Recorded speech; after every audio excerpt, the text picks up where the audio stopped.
সময় হচ্ছে বরফের মতন। ছোটবেলায় দেখতাম রমজান আসলে গরমের দিনে রাস্তায় রাস্তায় বরফের ব্যবসায়ীরা চিৎকার করতেন আর বলতেন, ভাই আমার বরফ গলে যাচ্ছে, তাড়াতাড়ি বরফ নেন। 8 আনা 1 টাকা যে যা যেভাবে পারছে বিক্রি করছে, কারণ বরফ তো গলে যাচ্ছে। বরফের ধর্ম হলো এই বরফ গলে যাবে, বরফ যেখানেই রাখেন না কেন বরফ সে গলে যাবে। এই বরফটাকে যদি আপনি রাস্তায় ফেলে দেন বরফ গলে যাবে। এই বরফটাকে যদি কোনো পিপাসার্ত মানুষের শরবতে পরিবেশন করার জন্য গ্লাসের মধ্যে ঢেলে দেন তাও তো বরফ গলে যাবে, ঠিক না ভাই? বরফের ধর্ম হলো গলে যাওয়া, আর জীবনের ধর্ম হলো এইভাবে চলে যাওয়া। জীবনকে আপনি কোথাও আটকে রাখতে পারবেন না, যত বড় সিন্ধুকই হোক না কেন। যেভাবেই আপনি আপনার সময়টাকে আগলে রাখার চেষ্টা করেন, এই সময় আপনি রাখতে পারবেন না। এখন সময় কিভাবে কাজে লাগাবেন? সময়টাকে কাজে লাগাতে হবে। আল্লাহ যেই সময় আমাদেরকে দান করেছেন, এই সময়টাকে যদি ভালো কাজে ব্যয় করা যায় তাহলে আমাদের সময়টা কাজে লাগবে ওই বরফের মতন। সুতরাং আমি আপনাদেরকে বলবো সময়কে কাজে লাগান। আমার এখানে মুরব্বীরা আছেন, 2 পাশে মুরব্বীদেরকে দেখতে পাচ্ছি, জিজ্ঞেস করেন তাদেরকে, চাচা বয়স হয়েছে কত? ওনারা বলবেন 70 বছর, 75 বছর, 80 বছর। যদি জিজ্ঞেস করেন এই যে 70 বছর পার করে দিয়েছেন, কিভাবে গেল 70 বছর বলতে পারবেন? ওনারা বলবেন না, কিভাবে যে সময় চলে গেছে বলতে পারি না। ঠিক না ঠিক ভাইরা আমার? আজকে এখানে যারা আছেন যাদের বয়স কম, আমি আপনাদের উদ্দেশ্যে বলতে চাই, ভাই এই সময় থাকবে না, সময় চলে যাবে, বয়স চলে যাবে। একদিন এমন সময় আসবে যেই দিন মালাকুল মউত উপস্থিত হবেন। সেই দিন হাজারো বললে আর কোনো কাজ হবে না।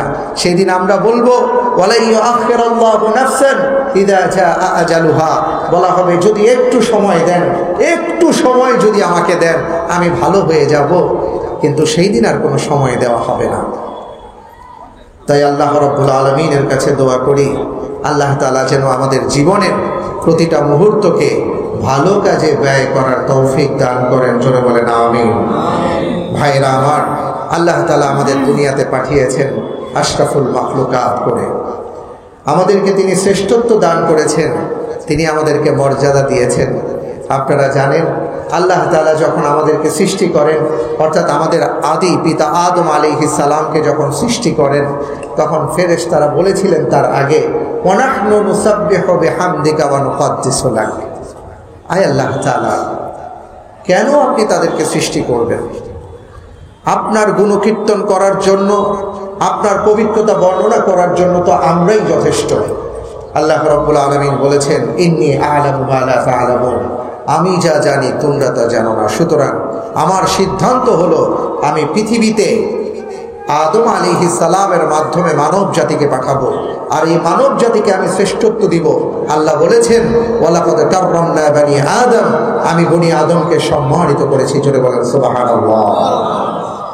ভাইরা আমার, আল্লাহ সম্মানিত ঘোষণা করেছেন, কিন্তু সেই সম্মানটাকে আমাদের অর্জন করতে হবে। সেই সম্মানকে অর্জন করার জন্য আমাদের কিছু গুণকে অর্জন করতে হবে। আমাদের জীবনে, আমাদের চরিত্রে, আমাদের চরিত্রের নানা জায়গায় কিছু গুণে যদি আমরা গুণান্বিত হতে পারি, তাহলে আমরা আল্লাহ রাব্বুল আলামিনের কাছে সম্মানিত হব, তার প্রিয় বান্দা হতে পারবো, এবং কিয়ামতের ময়দানে আল্লাহ আমাদেরকে নাজাত দান করবেন। আমাদের রাসূল সাল্লাল্লাহু আলাইহি ওয়াসাল্লাম আমাদের জন্য সুপারিশ করবেন। এই জন্য আমাদের কিছু গুণ অর্জন করতে হবে। আজকে সেই গুণ নিয়ে কিছু কথা বলতে চাই, যা কোরআনুল কারীমে আল্লাহ রাব্বুল আলামিন সূরা তাওবার 112 নম্বর আয়াতে কয়েকটা গুণের কথা বলেছেন। আপনারা শুনতে রাজি আছেন? আমি আমার নিজেকে নসিহা করছি, আল্লাহ তাআলা যেন যেই কথাগুলো বলবো এই কথাগুলোর উপর প্রথমে আমাকে আমল করার তৌফিক দান করেন। এরপরে যেন এখানে যারা আছেন আপনাদের সবাইকে আল্লাহ রাব্বুল আলামিন আমল করার তৌফিক দান করেন। জোরে বলেন আমিন। আউযু বিল্লাহি মিনাশ শাইতানির রাজীম। বিসমিল্লাহির রহমানির রহিম।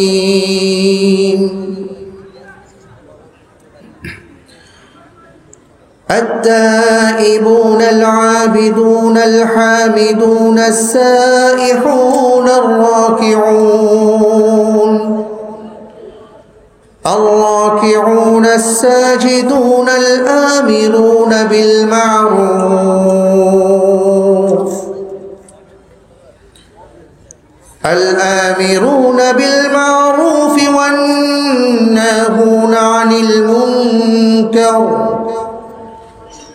والناهون عن المنكر والحافظون لحدود الله وبشر المؤمنين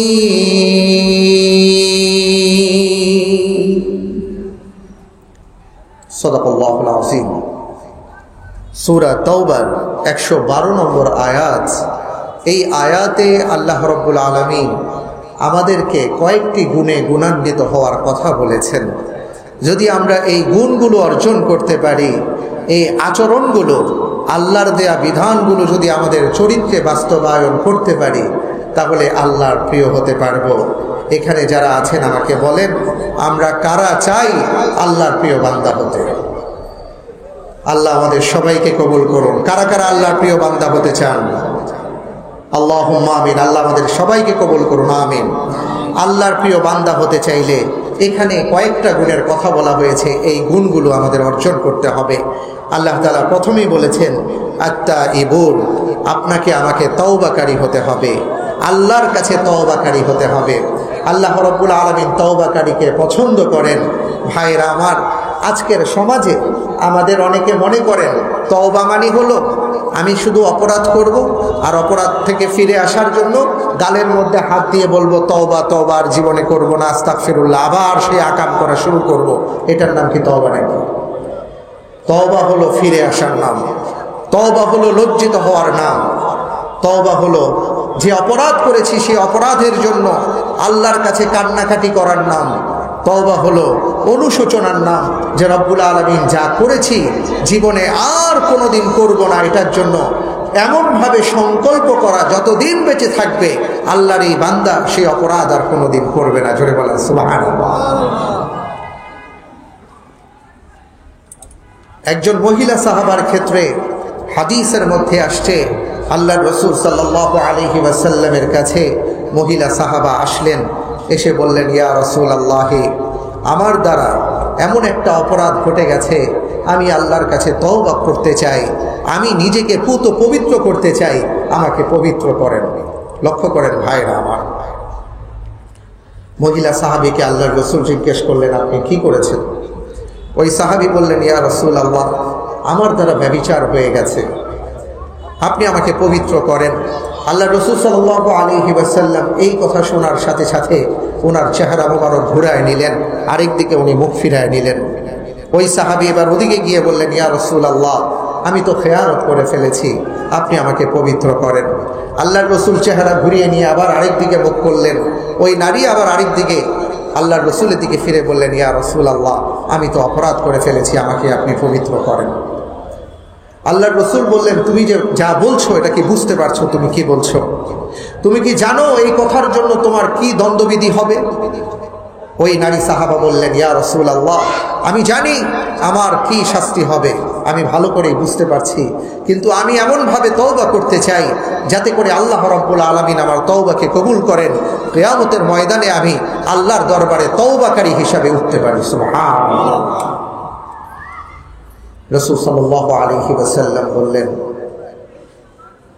যে তুমি যে অপরাধ করেছো, এই অপরাধ যেহেতু তুমি স্বীকার করেছো, তোমার শাস্তি হবে। ওই নারী বললেন, ইয়া রাসূলুল্লাহ, কথা হলো আমার গর্ভে সন্তান চলে আসছে, আমাকে কি এখনই শাস্তি দেবেন? আল্লাহর রাসূল বললেন, না, এই সন্তান যখন ভূমিষ্ঠ হবে এরপরে তুমি আমার কাছে আইসো। ভাইয়েরা আমার, আমরা অনেকে অপরাধ করি, অপরাধ করার পরে কিভাবে পার পেয়ে যাব সেদিকে আমরা রাস্তা খুঁজি। আর আল্লাহর রাসূল সাল্লাল্লাহু আলাইহি সাল্লাম তাকে বললেন, যেদিন তোমার সন্তান ভূমিষ্ঠ হবে সেই দিন এসো, আপাতত তুমি চলে যাও। এই নারী চলে যাওয়ার পর না আসলেও কোনো কিছু করার ছিল না। ঠিকই এই নারী 8-9 মাস 10 মাস পরে আল্লাহর রাসূল সাল্লাল্লাহু আলাইহি ওয়াসাল্লামের দরবারে এলেন। এসে বললেন, ইয়া রাসূলুল্লাহ, আমি আসছি, আমার এই যে সন্তান হয়েছে, এই সন্তানকে কাউকে দায়িত্ব দিয়ে দেন, এবার আপনি আমার শাস্তি বাস্তবায়ন করেন। আমি আর টিকতে পারছি না, আমার ভেতরে এমন তীব্র ঘৃণা জন্ম নিয়েছে, আমার ভেতরে এমন অনুশোচনা কাজ করছে, আমি যতক্ষণ পর্যন্ত আমাকে পুত পবিত্র না করবেন ততক্ষণ পর্যন্ত আমি শান্তি পাচ্ছি না। আল্লাহর নবী বললেন, তোমার এই সন্তান, তার দুধের অধিকার আছে, সুতরাং এই সন্তানকে এখন নিয়ে যাও। যেদিন এই সন্তান দুধ ছাড়া অন্য কিছু খেতে পারবে সেই দিন তুমি নিয়ে আসবা। এই নারী চলে গেলেন। লম্বা হাদিসের মধ্যে আসছে, রাসূল সাল্লাল্লাহু আলাইহি ওয়াসাল্লাম বসে আছেন। কয়েক মাস পরে এই নারী তার দুধের সন্তানকে নিয়ে আসছেন। এসে বললেন, ইয়া রাসূলুল্লাহ, আমাকে চিনতে পেরেছেন? আমি তো আর অপেক্ষা করতে পারছি না, এই যে আমার সন্তান চলে আসছি, তাকে নিয়ে দেখেন সে দুধ ছাড়াও অন্য কিছু খেতে পারে। হাদিসের মধ্যে আসছে, ভাই, এই বাচ্চাটা মুখের মধ্যে ওই নারী ছোট ছোট রুটির টুকরা দিয়ে দিয়েছে। বাচ্চাটা চিবুতে পারে না, কিন্তু জোর করে চিবানোর চেষ্টা করছেন আর আল্লাহর রসুলকে দেখাবার চেষ্টা করছেন, দেখেন আমার বাচ্চাটা এখন দুধ ছাড়াও অন্য কিছু খেতে পারে। রাসূল সাল্লাল্লাহু আলাইহি ওয়াসাল্লাম দেখলেন, এ তো নাছোড় বান্দা। এই নারী তো যতক্ষণ পর্যন্ত সে শাস্তি গ্রহণ না করবে ততক্ষণ পর্যন্ত সে নিজেকে ক্ষমা করতে পারছে না। সে বারবার বলছে, আপনি আমাকে পবিত্র করেন, আমি তওবা করতে চাই। আল্লাহ রাসূল সাল্লাল্লাহু আলাইহি ওয়াসাল্লাম শাস্তির বিধান কায়েমের জন্য, বাস্তবায়নের জন্য আদেশ দিলেন। বাস্তবায়ন হলো, ওই নারীকে পাথর নিক্ষেপ করা হলো। হাদিসের মধ্যে আসছে, পাথরের টুকরো যখন ওই নারীকে নিক্ষেপ করা হচ্ছিল, ওই নারীর দেহ থেকে যখন রক্ত ফিনকে দিয়ে বের হলো, একজন সাহাবার গায়ে কিছু রক্তের ছিটা লেগে গিয়েছিল। ওই নারী মৃত্যুবরণ করলেন। ওই সাহাবা একটু তুচ্ছতাচ্ছিল্য করেছিলেন। আল্লাহর রাসূল সাল্লাল্লাহু আলাইহি ওয়াসাল্লাম বললেন, সাহাবা, তুমি কাকে নিয়ে তুচ্ছতাচ্ছিল্য করছো? তুমি কি জানো এই নারী এমনভাবে তওবা করেছেন, আল্লাহ রাব্বুল আলামিনের দরবারে এই নারীর তওবা এমনভাবে কবুল হয়েছে, এই নারীর তওবাকে যদি আমি মদিনার ৭০ জন গুনাহগার বান্দার মাঝে বিতরণ করে দেই, তাদের নাজাতের জন্য যথেষ্ট হয়ে যাবে। ভাইয়েরা আমার, কিভাবে তিনি তওবা করেছেন? আল্লাহর রাসূল সাল্লাল্লাহু আলাইহি ওয়াসাল্লামের কাছে একজন তরুণ যুবক সাহাবা আসছেন। এখানে যুবক ভাইরা আছেন, শুনে রাখেন। একজন তরুণ যুবক সাহাবা আসছেন, বললেন, ইয়া রাসূলুল্লাহ, আমার একটা বদ অভ্যাস, আমার একটা খারাপ অভ্যাস আছে। সেটা কি? কোনো নারী দেখলে আমার ভেতরে খারাপ চিন্তা চলে আসে, কোনো নারী দেখলে আমার খারাপ দিকে ধাবিত হতে মন চায়, আমি কি করতে পারি? আল্লাহ রাসূল সাল্লাল্লাহু আলাইহি ওয়াসাল্লাম তাকে গাল দিলেন না, মন্দ করলেন না, মন্দ বলেন না, কিচ্ছু বললেন না। তাকে সামনে নিয়ে বসালেন। বসায় বললেন যে, তোমার যে খারাপ চিন্তা আসে, আচ্ছা তুমি বলো তো, তোমার মা আছে না? বললেন, হ্যাঁ আমার মা আছে। আল্লাহ রাসূল বললেন, তোমার মাকে নিয়ে কেউ যদি খারাপ চিন্তা করে তাহলে কি তোমার ভালো লাগবে? সাহাবা বললেন, না তো, অবশ্যই ভালো লাগবে না, আমি তাকে হত্যা করে ফেলবো। আল্লাহ রাসূল বললেন, কেউ যদি তোমার বোনকে খারাপ চিন্তা করে, বোনকে নিয়ে তোমার ভালো লাগবে? সে বলল, না, কিছুতেই ভালো লাগবে না। আল্লাহ রাসূল বললেন, যদি কেউ তোমার স্ত্রীকে নিয়ে খারাপ চিন্তা করে, তোমার ভালো লাগবে? এটা প্রশ্নই আসে না। আল্লাহ রাসূল সাল্লাল্লাহু আলাইহি ওয়াসাল্লাম বললেন, শোনো, তুমি যদি কোনো নারীর দিকে তাকাও আর খারাপ চিন্তা করো, সেও তো কারো মা, সেও তো কারো বোন, সেও তো কারো স্ত্রী, সেও তো কারো মেয়ে, কিভাবে তুমি এটা করবে? বর্ণনায় এসেছে, ওই সাহাবা বললেন, ইয়া রাসূলুল্লাহ, আল্লাহকে সাক্ষী রেখে বলছি, আপনারা যারা উপস্থিত আছেন সবাইকে সাক্ষী রেখে বলছি, আজকে থেকে আমি কোনো নারীর দিকে আর তাকাবো না। বর্ণনায় এসছে, ওই সাহাবার ব্যাপারে আরেকজন সাহাবা বর্ণনা করেন, ওই সাহাবা যতদিন দুনিয়ায় বেঁচে ছিলেন কোনো দিন আর কোনো নারীর দিকে মুখ উঁচু করে তাকিয়ে কোনো কথা বলতে আমরা তাকে দেখিনি। সুবহানাল্লাহ। ওই সাহাবা কোনোদিন কারো দিকে, কোনো নারীর দিকে তাকাননি। এইভাবে তিনি তওবা করেছেন। আমরাও তো তওবা করি, আমরা আজকে তওবা করি, কালকে ভুলে যাই। আবার অপরাধ করি, আবার ভুলে যাই। ভাইরা আমার, তওবার মতন তওবা করতে হবে। আল্লাহ রাসূল সাল্লাল্লাহু আলাইহি ওয়াসাল্লাম বলেছেন, আত-তাইবু মিনায-যামবি কামান লা যামবা লা। আজকে এখানে যারা আছি, একজন মানুষও আমরা বলতে পারবো না যে আমরা অপরাধ করি না, ঠিক না ঠিক? আপনি যদি আল্লাহ রাব্বুল আলামিনের কাছে ক্ষমা প্রার্থনা করেন, খালেস দিলে যদি তওবা করে বলেন যে আল্লাহ, আমি অপরাধ করে ফেলেছি, আপনি আমাকে মাফ করে দেন, আমি আর কোনোদিন এই কাজ করব না। আল্লাহ গফুরুর রহিম, আল্লাহ সাত্তার। এখানে কি কোনো কয়েল আছে? কয়েল থাকলে সরাই দেন। তিনি রহমানুর রহিম, তিনি মেহেরবান, তিনি বান্দার প্রতি দয়ালু। আল্লাহ রাব্বুল আলামিন আপনার তওবাকে কবুল করবেন, আর এমনভাবে তওবাকে কবুল করবেন আপনি অবাক হয়ে যাবেন। এখানে যারা আছেন, জীবনের 40, 50, 60 বছর অনেক অপরাধ করেছেন, আমরা অনেক অপরাধ করেছি।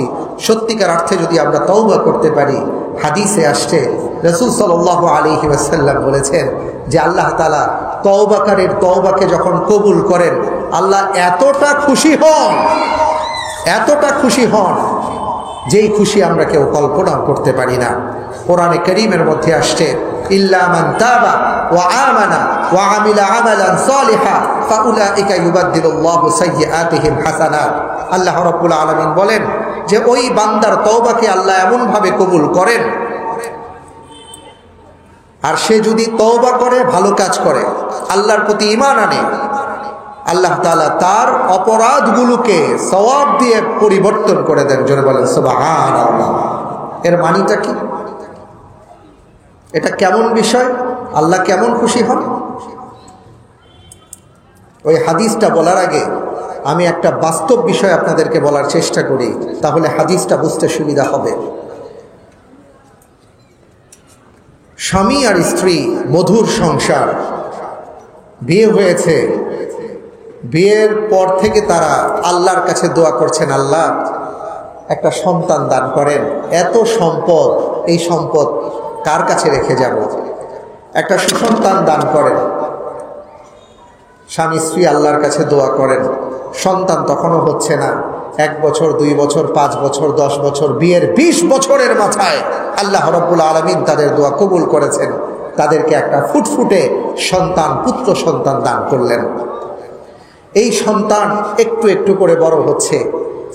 20 বছর পরে, কারো বিয়ের 20 বছর পরে যদি সন্তান হয়, ওই সন্তান তার কাছে কি বলেন দেখি? 20 বছরের কথা বাদই দিলাম, যাদের 4টা 5টা সন্তানও আছে, এই সন্তানগুলো কলিজার টুকরা না ভাই?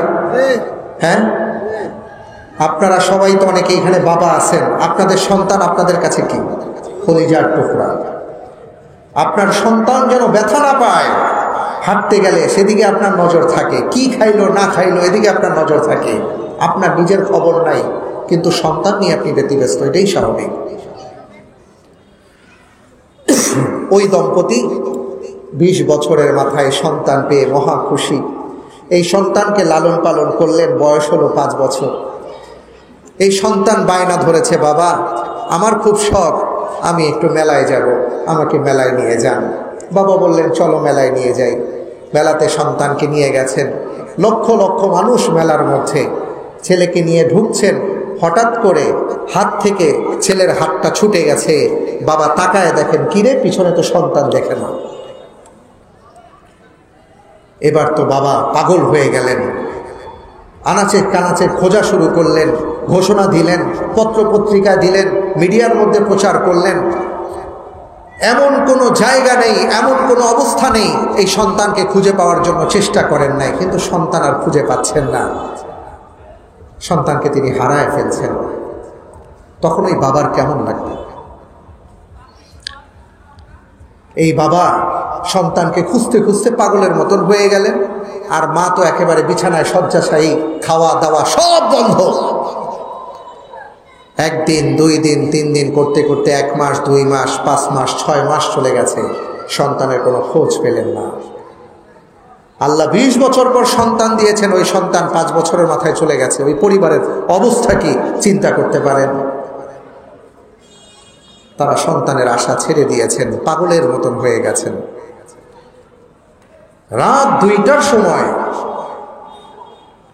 দরজার মধ্যে কড়া নড়তেছে। এত রাতে কে আসলো? বাবা চিন্তা করলেন, এত রাতে কে? বাবা উঠলেন, দরজাটা খুললেন, খুলে দেখলেন তার হারিয়ে যাওয়া সন্তান তার সামনে দাঁড়িয়ে আছে। ওই মুহূর্তে মা আর বাবার কি আনন্দ! এই আনন্দ পৃথিবীতে কোনো লেখক, কোনো গবেষক, কোনো আলোচক এটা ব্যক্ত করতে পারবে? এটা সম্ভব? এবার হাদিসটা শুনেন। আল্লাহর রাসূল সাল্লাল্লাহু আলাইহি ওয়াসাল্লাম বলেছেন, আল্লাহ রাব্বুল আলামিন কোন বান্দা যদি তওবা করে আল্লাহর কাছে ফিরে আসে, আল্লাহ কতটা ভালোবাসেন। রাসূল সাল্লাল্লাহু আলাইহি ওয়াসাল্লাম বলেন, একজন মুসাফির, উনি দীর্ঘ কয়েক মাসের সফর করবেন, বের হয়েছেন সফর করতে। আমরা যেমন সফর করি না ভাই, সফর করার ক্ষেত্রে আমাদের নাম্বার 1 পাসপোর্ট লাগে। যেখানে যাবেন ওই জায়গায় গিয়ে আপনি যে ডলার ভাঙাবেন, ডলার নিয়ে চলতে হবে, ইউরো নিয়ে চলতে হবে, রিয়াল নিয়ে চলতে হবে, রিয়াল নিয়ে যেতে হবে, অর্থ নিয়ে যেতে হবে, সেই সাথে জামা কাপড় নিয়ে যেতে হবে। আমরাও সফর করি এবং আমরা এটাও দেখেছি এমন অনেক মুসাফিরকে পেয়েছি যাদের পাসপোর্ট হারায়া পাগলের মতন হয়ে গেছে। কারণ বিদেশে যদি কারো পাসপোর্ট হারায়া যায়, অনেকে বলে পাসপোর্ট হারানোর চেয়ে মৃত্যু ভালো, কিন্তু পাসপোর্ট হারানো ভালো না।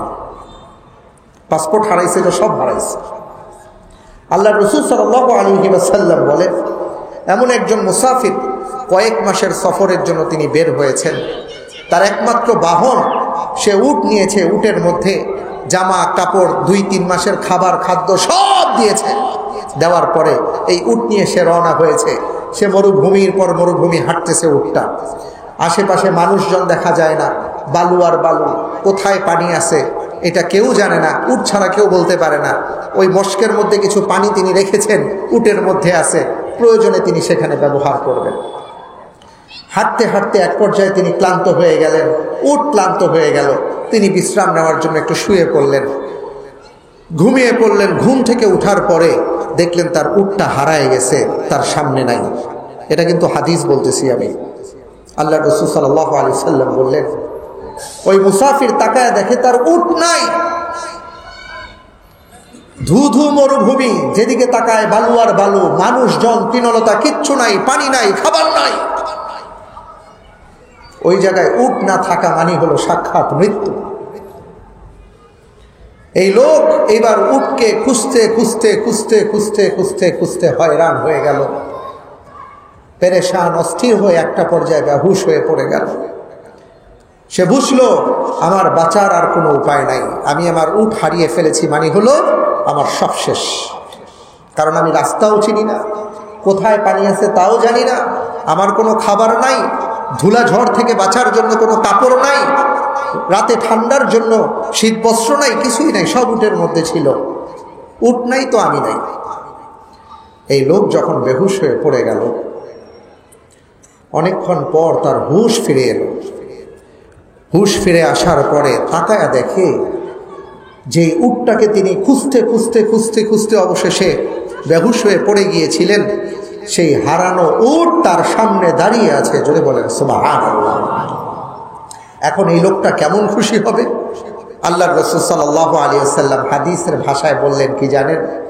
ওই লোকটা খুশি আর আনন্দে, আনন্দের আতিশয্যে সে বলে ফেলবে, ইয়া আল্লাহ, হে আমার মালিক, হে আমার আল্লাহ,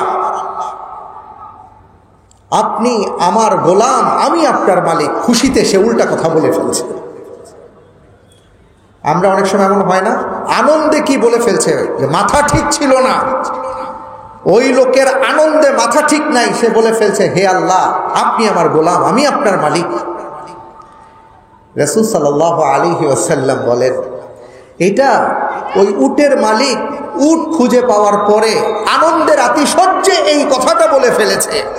আমার আল্লাহ রব্বুল আলামিন ওই উটের মালিকের চাইতেও বেশি আনন্দিত হন যখন কোনো বান্দা আল্লাহর কাছে তওবা করে ফিরে আসে। জোরে বলেন সুবহানাল্লাহ। সে আনন্দের পুরস্কার কি? সে আনন্দের পুরস্কার হলো আল্লাহর রাসূল সাল্লাল্লাহু আলাইহি ওয়াসাল্লাম কোরআনে কারীমের এই আয়াতের ব্যাখ্যায় বলেন, ইল্লা মান তাবা ওয়া আমানা ওয়া আমিলা আমালান সালিহা ফাউলাইকা ইউবাদদিলুল্লাহু সাইয়্যাতিহিম হাসানাত।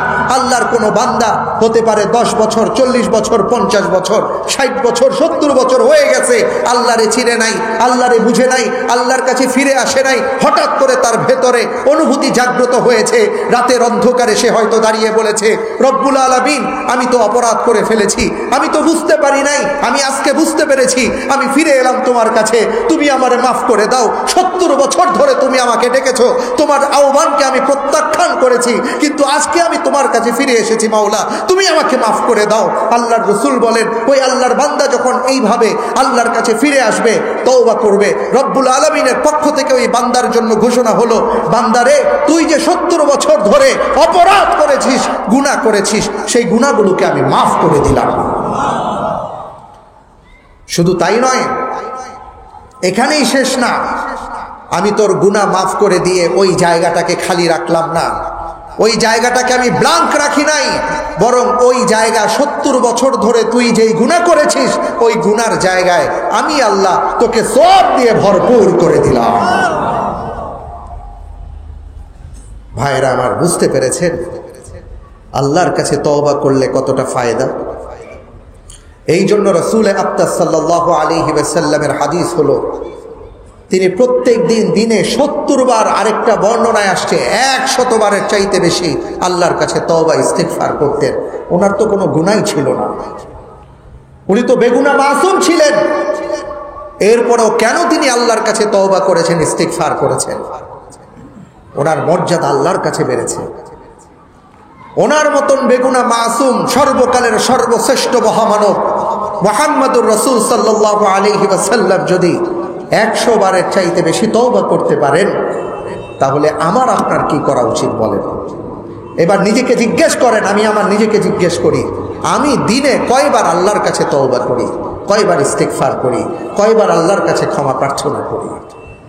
তাই আমি আপনাদেরকে বলবো, আমি আমার নিজেকে নসিহা করব, আসেন প্রতিদিন ঘুমোতে যাবার আগে আল্লাহর কাছে তওবা করবেন, ইস্তিগফার করবেন, ক্ষমা প্রার্থনা করবেন, রব্বুল আলামিনকে বলবেন, আয় আল্লাহ তাআলা, আজকে দিনে যা কাটিয়েছি ভালো কাজ করতে পারি নাই, এই পর্যন্ত যেই জীবন আপনি আমাকে আমানত স্বরূপ দিয়েছেন, এই আমানতের কেবল খেয়ানতি করে গেলাম, আল্লাহ দয়া করে মেহেরবানি করে আপনি আমাকে মাফ করে দেন, আগামী কালটা যেন সুন্দর হয়, আমি যেন আমার জীবনটাকে সুন্দর পথে পরিচালিত করতে পারি, সেই তৌফিক দান করেন। আমি যেন আমার নামাজকে কোনোদিন কাজা না করি, আপনার ইবাদত থেকে কোনোদিন যেন আমি ছুটে না যাই, আল্লাহ সেইভাবে আমাকে চলার তৌফিক দান করেন। বলতে পারবেন তো? কে কে বলবেন? হাত উঁচু করেন। আল্লাহ রাব্বুল আলামিন আমাদের সবাইকে কবুল করুন, আল্লাহুম্মা আমিন। ভাইরা আমার, আল্লাহর রাসূল সাল্লাল্লাহু আলাইহি ওয়াসাল্লামকে আল্লাহ তাআলা এই আয়াতে কারিমা নাজিল করে জানিয়ে দিয়েছেন, সূরা তাওবার 112 নম্বর আয়াত, যে আমার অথবা যে বেড়ালটাকে তাড়ানোর চেষ্টা করি, অথবা কোনো বন্য প্রাণী চলে আসলে তাকে তাড়ায় দিই, অথবা মেরে পিটিয়ে শেষ করে দেই, ওই বন্য প্রাণীর জায়গায়, ওই কুকুর বিড়ালের জায়গায় যদি আল্লাহ রাব্বুল আলামিন আপনাকে আমাকে পাঠাইতেন, আমাদের কিছু করার ছিল কিনা বলেন? কথার উত্তর দেবেন। কিছু করার ছিল? আল্লাহ রাব্বুল আলামিন আপনাকে আমাকে কুকুর বিড়াল করে পাঠান নাই, মানুষ করে পাঠাইছেন। মানুষ করে পাঠিয়ে আবার বিধর্মী বানান নাই, যারা দিন খুঁজে পায় না। ভাই, কিছুদিন আগে অস্ট্রেলিয়ার সম্ভবত অথবা নিউজিল্যান্ডের একজন নারী, যার বয়স সম্ভবত 25 বা 30 এমন একটা হবে, ওনার সাক্ষাৎকার করেছিলাম। 25 বছর বয়সী একজন নারী, উনি মুসলিম হয়েছেন, নাম হয়েছিল ফাতেমা। তাকে জিজ্ঞেস করা হয়েছিল, বোন ফাতেমা, পৃথিবীর মুসলমানদের উদ্দেশ্যে আপনার কিছু বলার আছে কিনা? তিনি বলেছিলেন, আমি একটা কথা তাদেরকে বলতে চাই। সেই কথাটা কি? সেই কথাটা হলো, যেই সম্পদ খুঁজতে আমার 25 বছর সময় লেগেছে, যেই সম্পদ পেতে আমার 25টা বছর সময় লেগেছে, এই সম্পদ যারা জন্মের পরপরই পেয়েছেন, তারা যেন এই সম্পদটার কদর করার চেষ্টা করেন। কথা বুঝতে পারছেন আমার? 25 বছর সময় লেগেছে তার ঈমান আনতে, ঈমান নামক সম্পদ পেতে। মুসলমান হওয়ার জন্য 25টা বছর ওনার অপেক্ষা করতে হয়েছে। অনেক ঘাটাঘাটি করেছেন, এই ধর্ম দেখেছেন, সেই ধর্ম দেখেছেন, একটা পর্যায়ে কোরআন পড়ে উনি বুঝতে পেরেছেন ইসলামের চাইতে এত সুন্দর জীবন বিধান আর পৃথিবীতে নাই, এটা আল্লাহ প্রদত্ত বিধান। তিনি মুসলিম হয়েছেন। আর গোটা বিশ্বের মুসলমানদের উদ্দেশ্যে তিনি বলেছেন, আমি আমার ভাই বোনদেরকে বলতে চাই যে সম্পদ পেতে আমার 25 বছর সময় লেগেছে, আপনারা যারা জন্মের পরপরই এই সম্পদ পেয়েছেন, এই সম্পদটা দয়া করে নষ্ট করবেন না। আপনি তো আল্লাহ রব্বুল আলমিনের কাছে বলেন নাই, আয় আল্লাহ তাআলা আমাকে আপনি মুসলমান করে দুনিয়ায় পাঠান, কেউ বলছেন নাকি? কেউ বলেন নাই এখানে। কিন্তু আল্লাহ তাআলা দয়া করেছেন, এমন একটা ঘরে আপনাকে আমাকে পাঠিয়েছেন যেই ঘরে জন্ম হওয়ার পরই আমার কানে আজান দেওয়া হয়েছে। যখন বুঝতে শিখেছি তখন থেকে আল্লাহ আল্লাহ শুনেছি। যখন বলতে শিখেছি আমাদের মুখে কালিমা শোনানো হয়েছে, শেখানো হয়েছে। আল্লাহ রব্বুল আলামিন চাইলে আমাদেরকে এমন কোনো ধর্মে বা এমন কোনো ঘরে পাঠাইতে পারতেন ভাই, যেখানে অন্য কোনো ধর্ম ছিল, অন্য কোনো ধর্মে অন্য কোনো বর্ণে পাঠাইতে পারতেন। সেটা তো করেন নাই। এই জন্য শুকরিয়া আদায় করা উচিত না? উচিত কি উচিত না? এত কিছু আল্লাহ রব্বুল আলামিন আপনাকে আমাকে দিয়েছেন। আল্লাহ বলেছেন, তুমি হলে আমার গোলাম। আল্লাহর কাছে তার বান্দার মর্যাদাটা হলো গোলামিত্বের মর্যাদা। কোনো বান্দাকে যদি রব্বুল আলামিন বলেন, হে আমার বান্দা, কোরআনে কারীমের বিভিন্ন আয়াত আছে ভাই, যেখানে আল্লাহ তাআলা তার বান্দাদেরকে অত্যন্ত আদরের সুরে ডেকেছেন, বলেছেন, ইয়া ইবাদি কুল ইয়া ইবাদিয়াল্লাযীনা আসরাফু, হে মুহাম্মদ সাল্লাল্লাহু আলাইহি ওয়াসাল্লাম, আমার ওই বান্দাদেরকে আপনি বলুন যারা তাদের জীবনের ব্যাপারে নিরাশ হয়ে গেছে, তারা যেন নিরাশ না হয়। যত জায়গায় রব্বুল আলামিনের পক্ষ থেকে অনুগ্রহের কথা আসছে, আল্লাহর পক্ষ থেকে নিয়ামতের কথা আসছে বান্দাদের ক্ষেত্রে, সেখানে আল্লাহ তাআলা ইবাদ আব্দুন শব্দটা ব্যবহার করেছেন। আল্লাহ রব্বুল আলামিন তার প্রিয় রাসূল সাল্লাল্লাহু আলাইহি ওয়াসাল্লামকে যে মেরাজে নিয়ে গেছেন, সেই মেরাজে নিয়ে যাওয়ার ক্ষেত্রে আল্লাহ তাআলা যে আয়াতে কারিমা নাজিল করেছেন, সেখানে কি আছে? সুবহানাল্লাযী আসরা বিআবদিহি। কত না সুমহান সেই সত্তা যিনি তার বান্দাকে রাতে সফর করিয়েছেন। আমরা কি আল্লাহর বান্দা হতে চাই কি চাই না? বান্দা হতে চাইলে আমাদের যেই কাজ করতে হবে, ইয়া আইয়ুহাল্লাযীনা আমানু উদখুলু ফিস-সিলমি কাফা। আল্লাহ তাআলা বলেছেন, হে ঈমানদারেরা, পরিপূর্ণভাবে ইসলামে দাখিল হও, পরিপূর্ণভাবে ইসলামে প্রবেশ করো। আমরা আজকে কেমন মুসলমান জানেন তো? আমাদের অনেক ভাইয়েরা আছে, ফজরের নামাজ পড়ছেন 14ই ফেব্রুয়ারি, 14ই ফেব্রুয়ারি ফজরের নামাজও পড়ছেন। আবার সকালবেলা কাউকে ফোন দিয়ে বলছে, আসো, কাছে আসার গল্প যেহেতু চলতেছে, রিক্সা একটা ঠিক করছি। এই মুসলমান দিয়ে কোনো কাজ হবে না, এই ঈমান নিয়ে কোনো কাজ হবে না। একজন মুসলমানের ঈমান থাকতে হবে, যে নিজেকে আল্লাহর বান্দা মনে করে বলবে, রব্বুল আলামিন আপনি আমাকে যা আদেশ করেছেন সেটাই পালন করব, যা নিষেধ করেছেন সেখান থেকে বেঁচে থাকব। সেই মুসলমানের ঈমান থাকতে হবে হযরত ইউসুফ আলাইহিস সালাতু ওয়াস সালামের মতো। হযরত ইউসুফকে যখন জুলাইখা বলেছিল, ওয়াকালাত হাইতালাক, কাছে আসো ইউসুফ, কাছে আসার গল্প শুনেন নাই আপনারা? এই কাছে আসার নিষিদ্ধ গল্পগুলোকে আমাদের প্রত্যাখ্যান করতে হবে। এই সকল গল্পের মাধ্যমে আমাদের যুবক যুবতীদের চরিত্রগুলো নষ্ট করা হয়। এই জাতীয় গল্পগুলোকে আমাদের অ্যাভয়েড করতে হবে। আমাদের গল্প শুনতে হবে হযরত ইউসুফ আলাইহিস সালাতু ওয়াস সালামের। হযরত ইউসুফ আলাইহিস সালাতু ওয়াস সালামকে যখন দরজা জানালা ঘর সব বন্ধ করে দিয়ে জুলাইখা বলেছিল, হাই তালাক, ইউসুফ কেউ নাই, সবাইকে বের করে দিয়েছি, দরজা জানালা বন্ধ, এই প্রাসাদের মধ্যে তুমি ছাড়া আমি ছাড়া কেউ নাই, হাই তালাক, কাছে আসো। হযরত ইউসুফ আলাইহিস সালাতু ওয়াস সালাম বলেছেন, ক্বালা মাআযাল্লাহ, তুমি আমাকে যেই পথে আহ্বান করছো সেই আহ্বান থেকে আমি আল্লাহর আশ্রয় প্রার্থনা করছি, আমি তোমার থেকে আল্লাহর আশ্রয় প্রার্থনা করছি, আমি আল্লাহ রব্বুল আলামিনকে ভয় করছি। জোরে বলুন সুবহানাল্লাহ। ইন্নাহু রাব্বি আহসানা মাসওয়ায়া ইন্নাহু লা ইউফলিহুজ জালিমুন। আমার রব, আমার মালিকের জায়গাটা বলো আসল জায়গা, ওই জায়গায় আমি থাকতে চাই, তোমার এই আহ্বানে আমি সাড়া দেব না। আজকে কোথায় সেই যুবকেরা? কোথায় সেই যুবতীরা, কোথায় সেই ইমানদারেরা যারা নিজেদেরকে আল্লাহর বান্দা বান্দি বলে দাবি করেন?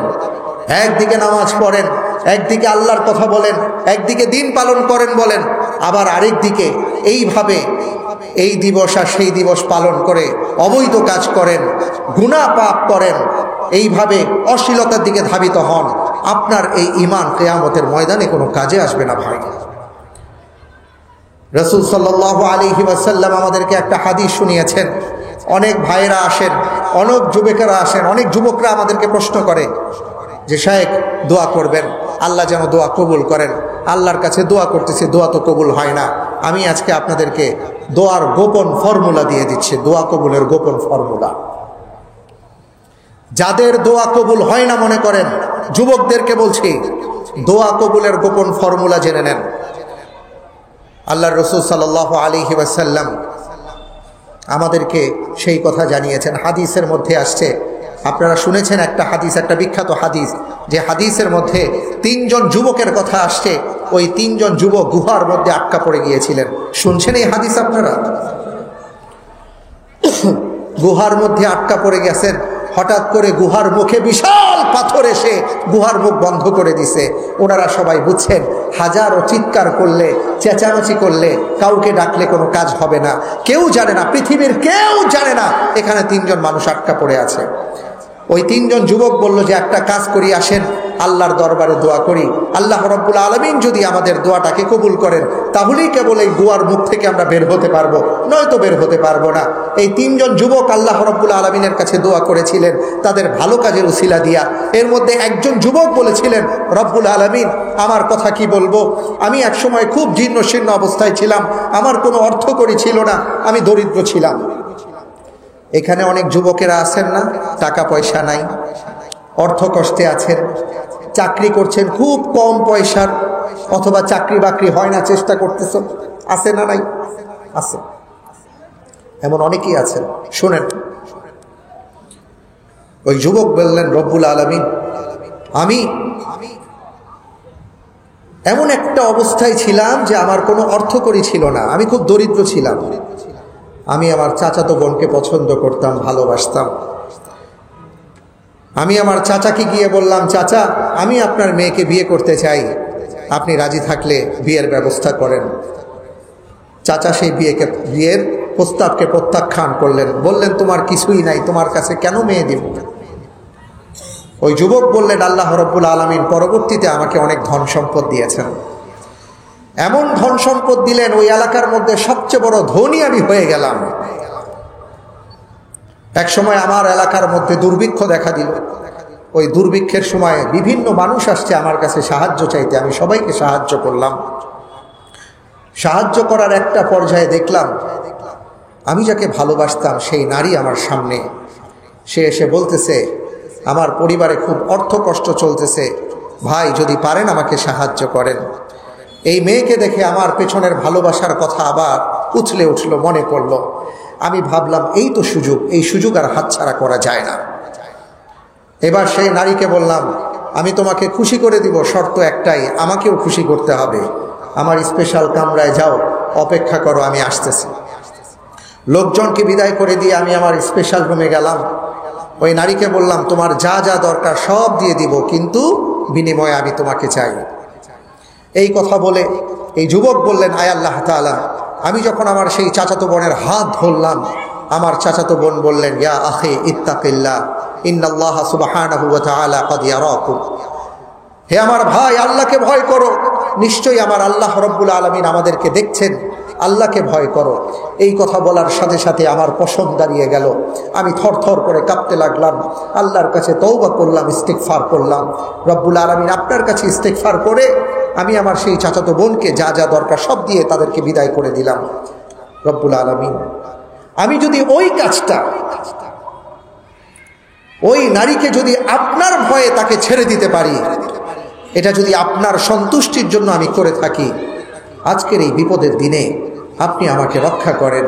ওই যুবকের দোয়া দেরি করতে দেরি হলো, কবুল হতে দেরি হলো না, সাথে সাথে গুহার মুখ থেকে পাথরটা সরে গেল। জোরে বলেন সুবহানাল্লাহ।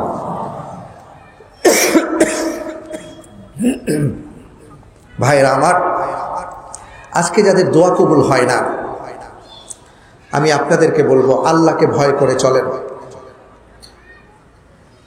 যারা মনে করেন যে আমার দোয়া আল্লাহর দরবারে কবুল হোক, আমি এটা চাই, আল্লাহকে ভয় করে চলেন। অনেক ধরনের ফিতনা আপনাদের সামনে আসতেছে, সবচেয়ে বড় ফিতনা আজকে এটা, ঠিক না? বা ঠিক? এমন একটা ফিতনা, সবার পকেটে পকেটে নিয়ে আমরা ঘুরি। অনেক সময় অনেকে থাকে না, একা একা থাকি, রুমের মধ্যে থাকি, বেঞ্চের নিচে অনেক কিছু দেখতে পারি, চাইলে অনেক কিছু করা যায়। আল্লাহকে ভয় করেন, আল্লাহর গোলাম হওয়ার চেষ্টা করেন। আল্লাহর রাসূল সাল্লাল্লাহু আলাইহি ওয়াসাল্লামকে জিজ্ঞেস করা হয়েছিল, আমাল ইহসান, ইহসান কাকে বলে? আল্লাহর রাসূল সাল্লাল্লাহু আলাইহি ওয়াসাল্লাম বলেছেন, আন তা'বুদাল্লাহা কাআন্নাকা তারা ফাইন লাম তাকুন তারা ফাইন্নাহু ইয়ারাক। এমন ভাবে তুমি আল্লাহর গোলামি করো, এমন ভাবে তুমি আল্লাহর গোলামি করো, আল্লাহর দাস হয়ে যাও, যেন তুমি আল্লাহকে দেখতে পাচ্ছ। ওই ঈমান যদি তোমার না থাকে, আল্লাহ রাব্বুল আলামিন অবশ্যই তোমাকে দেখছেন, এই বিশ্বাস তোমার ভেতরে ঢোকাও, তাহলে আর কোনো অপরাধ হবে না। আজকে আমরা যারা বিভিন্ন অপরাধে লিপ্ত, আমরা যারা মনে করি কেউ দেখছে না, আমরা যারা মনে করি অসুবিধা নাই, এখন তো অমুক তমুক কাছে নাই, আমরা যারা মনে করি মা বাবা ঘরে নাই, আমরা যারা মনে করি রিকশার হুড ফালায় দিছি কেউ দেখবে না, আমরা যারা বিভিন্ন রুমের মধ্যে প্রবেশ করে ভাবছি এখন আর কোনো ভয় নাই, ভয় আছে। একজন দেখছেন, তিনি কে? জোরে বলেন কে? যদি আপনার আমার ভেতরে এই বিশ্বাস থাকে আল্লাহ রাব্বুল আলামিন আপনাকে আমাকে দেখছেন, তাহলে আর এই অপরাধ কোনোদিন হবে না। আর এটা হলো ঈমানের দ্বিতীয় স্তর। একজন ঈমানদার, ওনার ভেতরে এই বিশ্বাস অবশ্যই থাকতে হবে, আমি যাই কিছু করি না কেন আমার আল্লাহ রাব্বুল আলামিন আমাকে দেখছেন। যদি এই বিশ্বাসটা আমাদের ভেতরে থাকে, তাহলে আপনি কাউকে ঠকাবেন না, ওজনে কম দিবেন না, কোনো নারীর দিকে তাকাবেন না, কোনো অপরাধ করবেন না, অপরাধের জন্য অন্ধকার তালাশ করবেন না, অপরাধ করার জন্য কে দেখছে কে দেখছে না এদিকে আপনার নজর যাবে না। আপনার নজর থাকবে, কেউ দেখুক আর না দেখুক আমার আল্লাহ রাব্বুল আলামিন দেখছেন। এইভাবে আমাদেরকে গোলাম হতে হবে। আর সে কথাই আল্লাহ সুবহানাহু ওয়া তাআলা বলেছেন, উদখুলু ফিস সিলমি কাফা, হে ঈমানদারগণ পরিপূর্ণভাবে ইসলামে দাখিল হও। নামাজ পড়ছো, আবার আকাম করবা, আবার দেখা গেল হজেও গেলা, হজে যাওয়ার আগে দুনিয়ার মানুষ তোমার কাছে টাকা পায়, সেই টাকা পরিশোধ করলা না, আরেকজনের জমি দখল করে প্রতি মাসে মাসে উমরা করলা, এই উমরা এই হজ আল্লাহর দরবারে কবুল হবে না। এমন অনেক নামাজি আছে, অনেক সমাজি আছে, অনেক দান করে, সদকা করে, কিন্তু অসংখ্য মানুষকে সে ঠকাইছে, কষ্ট দিয়েছে, অধিকার নষ্ট করেছে, এমন আছে না নাই? এই নামাজ আপনার জীবনে কাজে আসবে না। আপনি তো নামাজই বুঝেন নাই। আপনি যদি নামাজ বুঝতেন, তাহলে আপনি অন্যের অধিকার নষ্ট করতে পারতেন না। আপনি হজ বুঝতে পারেন নাই, হজ করে এসে ওই জেদ্দার মধ্যেই হজ রেখে আসতেন। যদি সত্যিকার অর্থে হজ আর ওমরা বুঝতে পারতেন, তাহলে আরেকজনের জমি আপনি গ্রাস করতেন না। ভাইরা আমার, বুঝতে হবে। আমাদের অবস্থা হলো ওই হাজি সাহেবের মতন। একজন হাজি সাহেব হজ করে আসছে, বুঝছেন? হজ করে আসার আগে ওজনে কম দিত, বুঝেন নাই? হজ করে আসার আগে ওজনে কম দিত, মানুষকে ঠকাইতো। এখন হজ করে আসার পরেও সে ওজনে কম দেয়।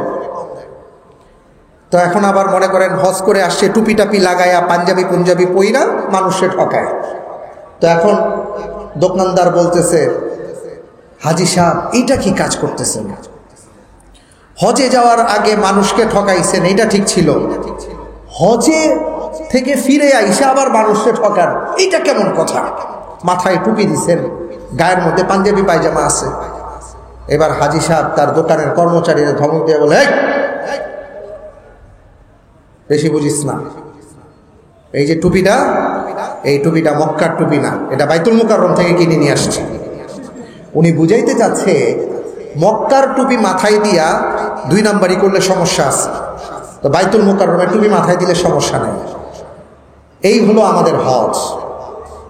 না ভাই, মানুষের অধিকার নষ্ট করে আপনি যত রুকু সেজদা করেন না কেন, যত হজ ওমরা করেন না কেন, কোনো লাভ হবে না।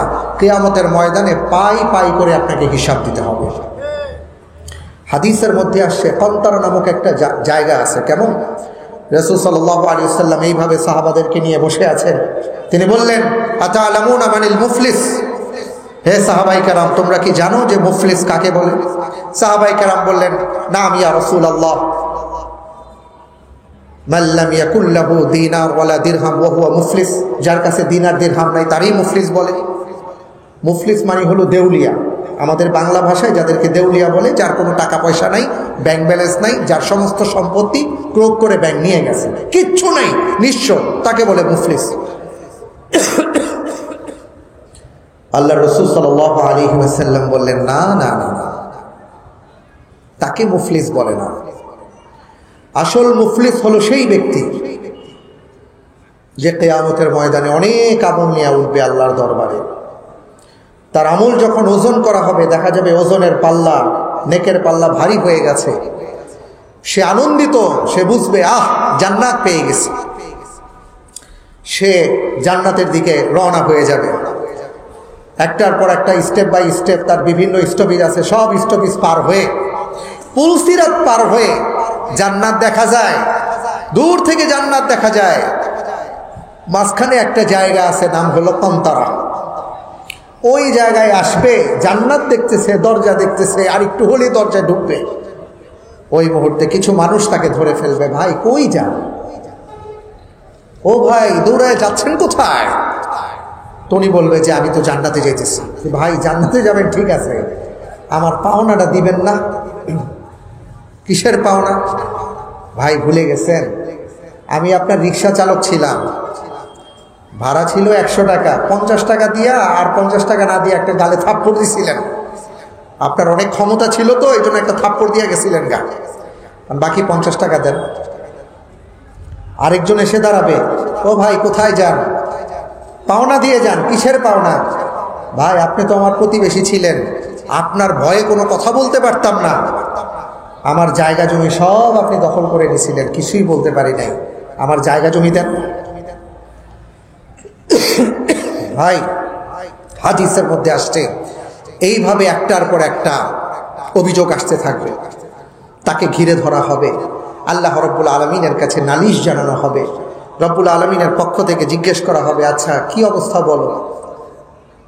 সবাই বলবেন, ইয়া রব্বুল আলামিন, উনি আমাদের অধিকার নষ্ট করেছেন, আমাদের 100 টাকা খেয়ে ফেলছেন, 1 লক্ষ টাকা খেয়ে ফেলছেন, 1 কোটি টাকা নিয়ে গেছেন, ওজনে কম দিয়ে আমাকে ঠকাইছেন, আমার জায়গা জমি দখল করেছেন, আমার আইলের উপর দিয়ে ওনার আইল উঠায় দিছেন, আমার 2টা থাপ্পড় দিছে, আমার 2টা ধমক দিছে, একটার পর একটা অভিযোগ আসা শুরু হইল।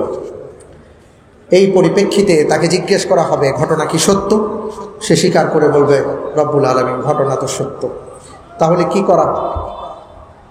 দেন, তার 100 টাকা দিয়ে দেন, তার জমির আইন দিয়ে দেন, তার ফ্ল্যাট বাড়ি দিয়ে দেন। এখন সে বলবে, আল্লাহ এটা কি করে সম্ভব? আজকে কোথায় পাবো এই ফ্ল্যাট বাড়ি? ভাই পাওয়া যাবে নাকি? হ্যাঁ, কিয়ামতের ময়দানে ফ্ল্যাট বাড়ি পাবেন? ইয়াউমা ইয়াফিরুল মারউ মিন আখি ওয়া উম্মিহি ওয়া আবি ওয়া সাহিবাতিহি ওয়া বানি। একটা নেকির জন্য ভাই, একটা সওয়াবের জন্য মা বাবার সাথে সন্তানের দেখা হবে, দেখেও না দেখার ভান করে চলে যাবে, পরিচয় দিতে চাইবে না। স্বামী স্ত্রীর সাথে দেখা হবে, দেখেও না দেখার ভান করে চলে যাবে। ভাই বোনদের সাথে দেখা হবে, পালায় যাবে। বন্ধু বন্ধুর সাথে দেখা হবে, পালায় যাবে। কারণ কি? আজকে যদি সে আমার কাছে একটা নেকি চেয়ে বসে, তাহলে আমি কি করব? সেদিন একটা মাত্র জিনিসের দাম থাকবে, তার নাম হলো নেকি, সওয়াব, আর কিছুই থাকবে না। এবার আল্লাহ তাআলার পক্ষ থেকে বলা হবে, তাহলে কি করবা? তাদের অধিকার ফেরত দাও। আপনাদের মনে আছে তো ওই ব্যক্তি কোন জায়গায় এসে ধরা খাইছে? কোন জায়গায় ভাই? কন্তারা জায়গাটার নাম, হাদিসের ভাষায় বলছে। ওই জায়গায় এসে, যেখান থেকে জান্নাত দেখা যায়। আল্লাহ রাব্বুল আলামিনের পক্ষ থেকে বলা হবে, এইবার যেহেতু তোমার বাসা বাড়ি টাকা পয়সা নাই, সেহেতু কি করবা? অধিকার তো দিতে হবে, তোমার সওয়াবগুলো দাও। এবার উনি 1 টাকার সওয়াব, 10 টাকার সওয়াব, 100 টাকার সওয়াব, 1 লক্ষ টাকার সওয়াব, 1 কোটি টাকার সওয়াব, বাড়ি গাড়ির সওয়াব, এইভাবে সে খালি সওয়াব দিতে থাকবে। দিতে দিতে দিতে দিতে একটা পর্যায়ে দেখা যাবে তার সওয়াব শেষ। সে যেই নেকির পাল্লা নিয়ে জান্নাতে রওনা হয়েছিল, সেই নেকি শেষ। লাইন শেষ হয় না, পেছনের লাইনে এখনো মানুষ আছে। আয় আল্লাহ তাআলা, আমাদের কি হবে? আমরা তো নেকি পাইলাম না, কিন্তু অধিকার তো রয়ে গেছে। আল্লাহ রব্বুল আলামিনের পক্ষ থেকে ফয়সালা হবে, যেহেতু তোমার নেকি শেষ হয়ে গেছে, ওই মানুষগুলোর যাদের অধিকার তুমি নষ্ট করেছিলে, তাদের যে সকল বদ আমল ছিল, বদ আমলের বদ ছিল, গুনাহ ছিল, সেই গুনাহগুলা এবার তোমার ঘাড়ে নাও। ওই মানুষগুলো তাদের গুনাহ এই ব্যক্তির ঘাড়ে দিয়ে দিবে, তারা হালকা হয়ে জান্নাতে চলে যাবে। আর মুফলিস, এই আসল মুফলিস দেউলিয়া, এই দেউলিয়া সেই দিন ধরা পড়ে জাহান্নামে যেতে হবে ভাই। সুতরাং মানুষের অধিকার নষ্ট করে কখনো ভালো আল্লাহর বান্দা হওয়া যায় না। কথা বুঝে আসছে? আল্লাহকে ভয় করে চলতে হবে জীবন চলার পথে, সর্বক্ষেত্রে ইবাদত, মুআমালাত, মানুষের সাথে আচার আচরণ, ব্যবহার, কথাবার্তা, সর্বক্ষেত্রে আপনাকে আল্লাহ যা বলেছেন সেটা মেনে নিতে হবে। আমাদের অনেক যুবকেরা আছে 5 ওয়াক্ত নামাজ পড়ে, কিন্তু মা বাবার সাথে ভালো ব্যবহার করে না। অনেক যুবক আছে যারা নিজেদেরকে খুব ইবাদত গুজার মনে করে, কিন্তু মা বাবাকে কষ্ট দেয়। ভাই, আমি বলবো, মা বাবাকে যদি কষ্ট দেন, আল্লাহর কসম করে বলি, আপনার দুনিয়া বরবাদ হবে, আখিরাতও বরবাদ হয়ে যাবে। আল্লাহর রাসূল বলেছেন, রিদার রব রিদাল ওয়ালিদাইন, মা বাবার সন্তুষ্টিতে আল্লাহর সন্তুষ্টি, মা বাবার অসন্তুষ্টিতে আল্লাহর অসন্তুষ্টি। দোয়া কবুল করাইতে চান আল্লাহর কাছ থেকে, মা বাবার খেদমত করেন, মা বাবাকে সব সময় মাথার উপর তুলে রাখার চেষ্টা করেন, মা বাবাকে খুশি রাখার চেষ্টা করেন। আমার আল্লাহ রব্বুল আলামিন খুশি হবেন, আপনি যা চাইবেন আল্লাহ তাই দেবেন। জোরে বলেন সুবহানাল্লাহ। ওই গুহার মধ্যে যে ব্যক্তি ছিলেন, এমন একজন ব্যক্তিও ছিলেন যিনি তার মা বাবার খেদমত করেছেন আর আল্লাহর কাছে দোয়া করেছিলেন, আয় আল্লাহ তাআলা, আমি আমার জীবনে কোনোদিন আমার মা বাবাকে না খাইয়ে, আমি খাই নাই, আমার সন্তানদেরকে খাওয়াই নাই। একদিন যখন দুধ নিয়ে আসছি, আমি রাখাল ছিলাম, আইসা দেখি মা বাবা ঘুমায়া পড়ছেন। আমি চিন্তা করতে লাগলাম কি করব। পরে আমি সিদ্ধান্ত নিলাম, আজকে আমার মা বাবা যেহেতু খায় নাই, কাউকে খাইতে দিব না। বাচ্চাগুলো কান্নাকাটি করতে করতে ঘুমায় পড়ছে, স্ত্রী রাগ করে ঘুমিয়ে পড়েছেন, আর তিনি মা বাবার পায়ের সামনে দুধের বাটি নিয়ে দাঁড়িয়েছিলেন। যখন সকালবেলা মা বাবার ঘুম ভেঙেছে, ওনারা যখন দেখেছেন যে সন্তান দাঁড়িয়ে আছে দুধ হাতে নিয়ে, ওই মা বাবা চোখের পানি ছেড়ে দিয়ে আল্লাহর কাছে দোয়া করে বলেছিলেন, রব্বুল আলামিন, আমার এই কলিজার টুকরা সন্তান আজকে এত কষ্ট করেছে, আপনি ওকে কষ্টে রাখেন না, যদি কোনোদিন ও বিপদে পড়ে যায় আপনি তাকে হিফাজত কইরেন। ওই সন্তান আল্লাহর কাছে দোয়া করে বলেছিলেন, আয় আল্লাহ তাআলা, ওই কাজটা যদি আমি আপনাকে সন্তুষ্ট করার জন্য করে থাকি, আজকের এই বিপদের দিনে আপনি আমাদেরকে উদ্ধার করেন। ওই ব্যক্তি যখন দোয়া করেছেন, সাথে সাথে আল্লাহ তার দোয়া কবুল করেছিলেন। সুতরাং এখানে যারা আছেন, আমি আপনাদেরকে বলবো, যদি ভালো আল্লাহর বান্দা হতে চান, মা বাবাকে কষ্ট দিয়েন না, মানুষকে কষ্ট দিয়েন না, মানুষের অধিকার নষ্ট করেন না, আল্লাহকে ভয় করে চলার চেষ্টা করেন, তাহলে ভালো আবেদ, ভালো বান্দা হতে পারবেন। আর ভালো বান্দা যদি হতে পারেন, আপনি মুস্তাজাবুদ দাওয়া হয়ে যাবেন। আল্লাহর কাছে যা চাইবেন আল্লাহ রাব্বুল আলামিন তাই আপনাকে দিয়ে ধন্য করবেন। সুবহানাল্লাহ। কি ভাই, রাজি আছেন তো সবাই? আজকে থেকে আল্লাহর প্রিয় বান্দা হবার চেষ্টা করব তো ইনশাআল্লাহ? মানুষের অধিকার নষ্ট করব না তো? আল্লাহ আমাদের তৌফিক দান করেন, আমিন। আমি জানি এটা একটা বাজার সমিতির উদ্যোগ, এখানে বিশাল একটা বাজার আছে। ভাইয়েরা আমার, যারা বাজারে ব্যবসা করেন, আমি আপনাদেরকে বলতে চাই, আল্লাহর রাসূল সাল্লাল্লাহু আলাইহি ওয়াসাল্লাম আপনাদের ব্যাপারে যা বলেছেন, আলেম ওলামাদের ব্যাপারেও এমন কথা বলেন নাই। রাসূল সাল্লাল্লাহু আলাইহি ওয়াসাল্লাম বলেছেন, আত-তাজিরুস সাদুকুল আমিন মা'আন নাবিয়্যিন ওয়াস সিদ্দীকিন ওয়াশ শুহাদা ওয়াস সালিহিন।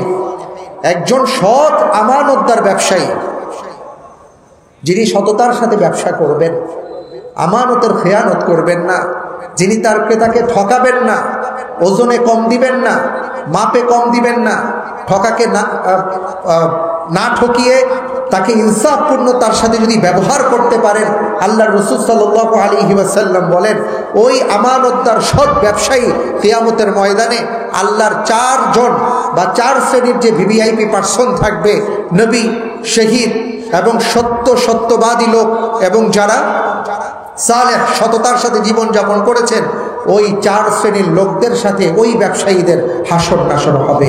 জোরে বলেন সুবহানাল্লাহ। আমি দোয়া করি আপনাদের জন্য, এই এলাকার যারা ব্যবসায়ী আছেন, আল্লাহ রাব্বুল আলামিন যেন আপনাদেরকে আমানতের সাথে, সততার সাথে ব্যবসা করার তৌফিক দান করেন, আল্লাহুম্মা আমিন। আর যদি ভাই সামনে রমজান আসতেছে, রাসূল সাল্লাল্লাহু আলাইহি ওয়াসাল্লাম বলেছেন, মান ওয়াশানা ফালাইসা মিন্না। একজন বাজারে গিয়ে, একবার রাসূল সাল্লাল্লাহু আলাইহি ওয়াসাল্লাম বাজার মনিটরিং করতেছিলেন, বাজারে ঢুকলেন, একজন ব্যবসায়ীর এমন জব ছিল, জবের স্তূপের মধ্যে হাত দিলেন, হাত ঢুকায়া কিছু জব নিয়ে আসলেন। আসার পরে দেখলেন এগুলা ভিজা। জিজ্ঞেস করলেন সাহাবা, এটা ভিজা কেন? ওই ব্যবসায়ী দোকানদার বললেন, ইয়া রাসূলুল্লাহ, একটু আগে বৃষ্টির পানি পড়েছিল, ভিজে গিয়েছিল, এখন ভিজা জব তো কেউ নিতে চায় না, এই জন্য আমি উপরে একটু শুকনা জব দিয়ে দিয়েছি। দেখেন, ভিজা জব দিলে, জবের ভিজা পানি দিলে জবের মধ্যে যদি পানি কেউ ঢালে, এতে জবের কোনো ক্ষতি হয় না, কিন্তু পানিটা পড়ছে, সেই পানিটা তিনি ঢাকার চেষ্টা করছেন। আল্লাহ রাসূল সাল্লাল্লাহু আলাইহি ওয়াসাল্লাম বলেছেন, মান ওয়াশানা ফালাইসা মিন্না। যে প্রতারণা করে সে আমার উম্মতের অন্তর্ভুক্ত না। আল্লাহু আকবার। এই যে রমজান আসতেছে, কেউ যদি মনে করে আমি চিনির দাম বাড়ায় দিব, আমি পেঁয়াজের দাম বাড়ায় দিব, পেঁপের দাম বাড়ায় দিব, এইটার দাম বাড়ায় দিব, সেইটার দাম বাড়ায় দিব, আমি লাভবান হব, আবার আমি রোজাদার, আরেক রোজাদারকে কষ্ট দিয়ে আমি লাভবান হয়ে নিজেও রোজা রাখছি, এই রোজা কিয়ামতের ময়দানে কাজে আসবে? এই জন্য বলবো, ব্যবসায়ী ভাইয়েরা, আল্লাহর সাথে ব্যবসা করেন। যেই ব্যবসা উসমান ইবনে আফফান রাদিয়াল্লাহু তাআলা আনহু করেছেন, সেইভাবে ব্যবসা করেন। একবার মদিনা মুনাওয়ারায় দুর্ভিক্ষ দেখা দিয়েছিল। ভাই, আপনাদের কি কথা শুনতে খারাপ লাগতেছে? আমার কথা কি বুঝতে পারছেন আপনারা? মদিনা মুনাওয়ারায় দুর্ভিক্ষ দেখা দিয়েছে, খাবার নাই, সিরিয়া থেকে গম আনা হচ্ছে। মদিনার ব্যবসায়ীরা খোঁজ পেলেন, জানতে পারলেন ওসমান ইবনে আফফান রাদিয়াল্লাহু তাআলা আনহু সিরিয়া থেকে গম আনতেছেন। তো সকল ব্যবসায়ীরা ওসমান ইবনে আফফান রাদিয়াল্লাহু তাআলা আনহুর কাছে গিয়ে বললেন, আপনার সাথে আমাদের জরুরি বৈঠক আছে। বাংলাদেশে এখন দেখেন না কিভাবে বৈঠক করে জিনিসের দাম বাড়ানো হয় সুন্দর করে? হ্যাঁ, দেখছেন? আগে দাম কম থাকে, বৈঠক করে দামটা আরো সুন্দর করে বাড়ায় দেয়। তো এখন ব্যবসায়ীরা গিয়ে ওসমান ইবনে আফফান রাদিয়াল্লাহু তাআলা আনহুকে প্রস্তাব দিচ্ছে, ওসমান, আমরা শুনলাম আপনি সিরিয়া থেকে গম আনতেছেন, দুর্ভিক্ষ চলতেছে, গম পাওয়া যাচ্ছে না, এক কাজ করেন, আপনি যেই দামে গম আনতেছেন আপনাকে তার ডবল দাম দিয়ে দিব, আমাদের কাছে বিক্রি করে দেন। তো উনি মুচকি হেসে বললেন, মাত্র ডবল দাম?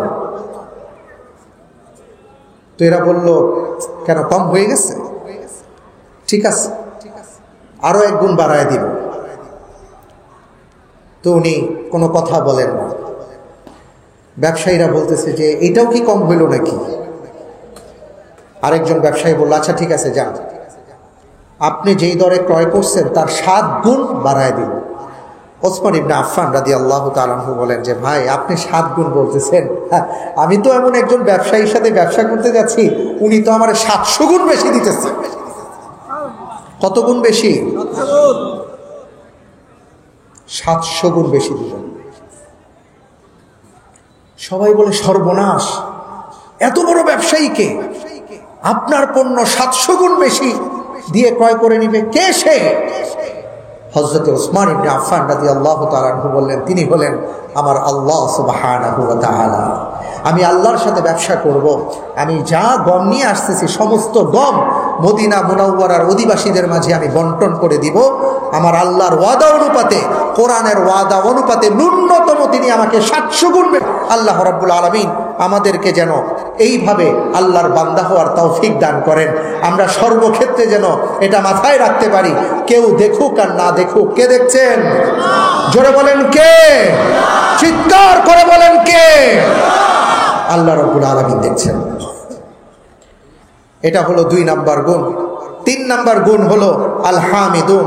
আল্লাহ তাআলা বলেছেন, বান্দারে, তোমার জীবনের সর্বক্ষেত্রে তুমি অনেকেরই প্রশংসা করো, তোমার স্ত্রীর প্রশংসা করো, প্রেয়সীর প্রশংসা করো, মাশাআল্লাহ আজকে তো প্রশংসার বান ডেকেছে। হ্যাঁ, আমাদের গলার এই পাশ থেকে এতটুকু জায়গা প্রশংসা করতে করতে, তেলবাজি করতে করতে আমাদের এমন অবস্থা যে এই তেলের দাম এই জন্য বেড়ে গেছে। যাই হোক, যেটা বলতে চাচ্ছিলাম যে এমন প্রশংসা সব জায়গায় করি, আসল জায়গার প্রশংসা করতে পারি না, আসল জায়গার প্রশংসা করতে পারি না, এই জন্য আমাদের বরকত হয় না। ভাই, আমাদের রিজিকের মালিককে বলেন তো? কোনো সন্দেহ আছে? আমাদের রিজিকের মালিক হলেন আল্লাহ, তিনি হলেন রাজ্জাক, তিনি হলেন রিজিক দাতা। আর আমরা হলাম আব্দুর রাজ্জাক, যে আমরা হলাম সেই মহান রবের গোলাম যিনি তার গোলামদেরকে রিজিক দান করেন, তাই না? এখন আমাদের সমস্যা হলো আমরা রাজ্জাকের পিছনে না ছুটে এখন আব্দুর রাজ্জাকদের পিছনে ছোটা শুরু করছি। আমরা বসের তেল মালিশ করি, ঠিক আছে, অমুকের তেল মালিশ করি, অমুকের প্রশংসা করি, আপনি না হলে আমি চলতে পারতাম না, আপনি না হলে আমার সংসার বাঁচত না, আপনি না হলে আমি খেতে পারতাম না। পত্রপত্রিকা দেখবেন কৃষকের বাম্পার ফলন, হ্যাঁ, কৃষক বাম্পার ফলন ঘটিয়েছে। ভাই, কৃষকের কি 14 গোষ্ঠীর কারো ক্ষমতা আছে বাম্পার ফলন ঘটানোর? আনতুম তাজরাউনাহু আম নাহনু যারিউন। আল্লাহ রাব্বুল আলামিন বলেছেন, আরে জমিনের নিচে তোমরা যখন এক একটা বীজ বপন করো, এই বীজ বপন করার পরে ওই বীজটা কিভাবে বড় হয়, কেমনে বড় হয়, কিভাবে পানি সিঞ্চন করে, সেখান থেকে কিভাবে বৃক্ষ হয়, কিভাবে ফল হয়, ফসল হয়, এটা কি তুমি করো নাকি আমি করি? আল্লাহ তাআলা বলেছেন, আনতুম তাজরাউনাহু, তুমি বীজ বপন করার পর তুমি কি ফসল ফলাও না আমি আল্লাহ ফসল ফলাই? আল্লাহ রাব্বুল আলামিন ফসল ফলান। কিন্তু আমরা বলি কি জানেন, কৃষক ফসল ফলাইছে, অমুকের কারণে এটা হইছে, তমুকের কারণে এটা হইছে, আমরা না হলে এটা হইতাম না, ওরা না হইল এটা হইতো না। এই যে কথা বলে অমুকের প্রশংসা তমুকের প্রশংসা করি, এই প্রশংসায় ভাসতে ভাসতে এখন আমরা আস্থা করে নিক্ষেপ হচ্ছি, আমাদের রিজিক, আমাদের বরকত সব নষ্ট হয়ে যাচ্ছে। ঠিক না বেঠিক? এখানে মুরব্বীরা আছেন, আপনারা সাক্ষ্য দিবেন। আপনারা সংসার চালাইছেন, একজন রিক্সা চালক 5 জন, আল্লাহর হুকুমে এই 5 জনের রিজিক তার মাধ্যমে গেছে। আর আজকে একটা সংসারে 5 জন মিলে চাকরি করে, তারপরও মাস শেষে আবার টাকা হাওলাত করতে হয়। বরকত নাই, বরকত শেষ। আমরা শুধু টাকা দেখি, দেখা বিশ্বাস করি, না দেখা জিনিসকে বিশ্বাস করতে চাই না। বিশ্বাস করতে হবে না দেখা জিনিসকে, আল্লাহ রাব্বুল আলামিনকে। প্রশংসা করতে হবে কার? জোরে বলেন কার? আল্লাহর প্রশংসা করতে হবে। ভাই, এই যে আজকে আল্লাহ তাআলা আপনাকে সুন্দর একটা দেহ দিয়েছেন, সুন্দর একটা জীবন দিয়েছেন, সুন্দরভাবে শ্বাস প্রশ্বাস নিতে পারছেন, আপনি নিজেও জানেন না আল্লাহ তাআলা কতভাবে, কত নিয়ামতের ভেতরে আপনাকে রেখেছেন। একবারও কি আপনি আলহামদুলিল্লাহ বলেছেন? ভাই, আপনি নিজে কতটা ভালো আছেন বুঝার জন্য হসপিটালে চলে যান, হাসপাতালে যান। আপনি কত ভালো আছেন হাসপাতালের বেডগুলোতে দেখেন, আপনার চাইতে কম বয়সের কারো হাত নাই, কারো পা নাই, কারো হাত পা সব আছে কিন্তু নাড়াতে পারেন না, কেউ কথা বলতে পারেন না, কেউ এমন সব রোগ ব্যাধি হয়েছে, ওই রোগ ব্যাধির কারণে তার সমস্ত সম্পদ শেষ হয়ে গেছে। আপনার হয়তো কিছুই নাই, আপনার মনে হইতে পারে আমি দিন আনি দিন খাই, আল্লাহ আমারে কষ্টে রাখছে।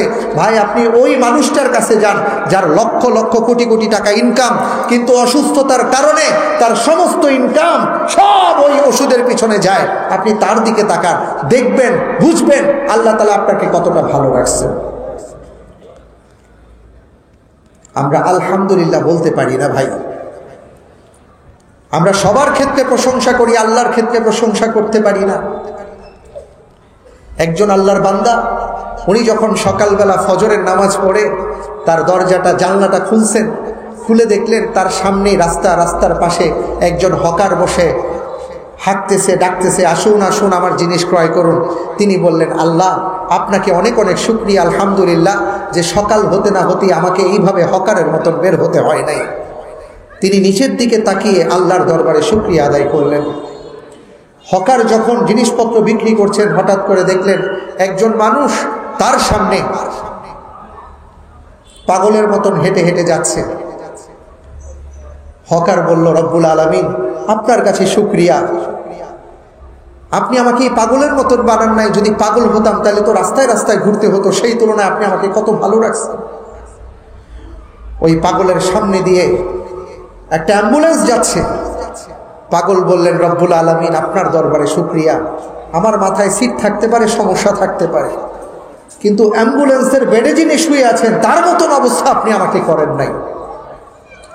যিনি অ্যাম্বুলেন্সে ছিলেন তিনি যখন হসপিটালের ভেতরে প্রবেশ করছেন অ্যাম্বুলেন্সে করে, তখন দেখলেন একটা লাশ বের হয়ে যাচ্ছে।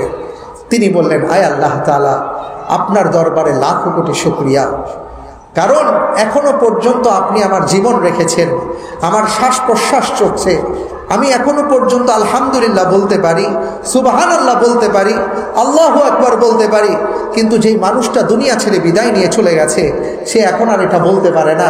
মৃত্যুর পরে হাজারবার, লক্ষবার, কোটিবার চিৎকার করে আল্লাহু আকবার বললে কোনো কাজ হবে না, কিন্তু জীবদ্দশায় একবার যদি সুবহানাল্লাহ বলতে পারি, একবার যদি আলহামদুলিল্লাহ বলতে পারি, আল্লাহর রাসূল বলেছেন এটা আসমান আর জমিনে যা কিছু আছে তার চাইতেও বেশি মূল্যবান। জোরে বলেন সুবহানাল্লাহ। প্রত্যেকটা মানুষ তার নিচে যে আছে তার দিকে তাকাইছে, আর আমাদের সমস্যা আমরা খালি আমাদের উপরে যে আছে তার দিকে তাকাই, আর আলহামদুলিল্লাহ জবান দিয়ে আসে না। রাসূল সাল্লাল্লাহু আলাইহি ওয়াসাল্লাম বলেছেন, তোমার নিচে যিনি আছেন তার দিকে তাকাও। তোমার জুতা চুরি হয়েছে এটা নিয়ে তোমার মন খারাপ, আল্লাহ যাকে পা দেয় নাই তার দিকে তাকাও, তাহলে বুঝবা আল্লাহ কত বড় নিয়ামত তোমাকে দান করেছে। করোনার সময় এমন একজন পাকিস্তানের ব্যক্তির ঘটনা আমরা জেনেছিলাম, যার 63 বছর বয়সে তিনি হসপিটালে ছিলেন, 6 দিন ভেন্টিলেশনে ছিলেন। কেমন, ওনাকে যখন হসপিটাল থেকে বের করা হবে তখন ওনার বিল সামনে দেওয়া হয়েছে, বিল সামনে দেওয়া হয়েছে, দেওয়ার পরে বিল দেখে উনি হু হু করে কান্নাকাটি করতেছেন। যখন এইভাবে হু হু করে কাঁদছেন তখন হসপিটালের লোকজন বলেন যে দেখেন চাচা, আপনি খুব খারাপ অবস্থায় ছিলেন, আল্লাহ তাআলা আপনাকে রক্ষা করছেন, হায়াত ছিল বিধায় ফিরে আসছেন, নয়তো একেবারে আইসিইউ থেকে এইভাবে ফিরে কেউ আসে না। আপনি কান্নাকাটি করবেন না, আবার অসুস্থ হবেন, দয়া করে কান্নাকাটি করবেন না। এটা বিল হয়েছে, বিল যদি দিতে সমস্যা হয় বলেন, আমরা কথা বলি। ওনারা তাড়াতাড়ি অথরিটির সাথে কথা বলল, কথা বলার পরে তারা বলল যে ঠিক আছে, তাহলে এই মুরব্বীর 50% বিল ডিসকাউন্ট করে দাও, 6 লক্ষ রুপির জায়গায় 3 লক্ষ রুপি দিলেই হবে। এবার তারা বলল যে চাচা আর কান্নাকাটি করবেন না, খুশির সংবাদ, 50% ডিসকাউন্ট, 3 লক্ষ দিলেই হবে। চাচার কান্না কিন্তু থামে না, চাচা কেঁদেই চলেছে। তারা আবার অথরিটির সাথে কথা বলল, কথা বলার পরে বলল যে আরও ডিসকাউন্ট হয়েছে, 1.5 লক্ষ রুপি দেন তাইলেই হবে। চাচার কান্না থামে না। একটা পর্যায়ে বলল যে চাচা আল্লাহর ওয়াস্তে আপনি চুপ করেন, আপনি আবার অসুস্থ হবেন, হসপিটাল কর্তৃপক্ষের পক্ষ থেকে ঘোষণা আসছে আপনার 1 টাকাও বিল দিতে হবে না, আপনি বিনা পয়সায় চলে যান। চাচা বললেন, আমি এই জন্য কাঁদছি না,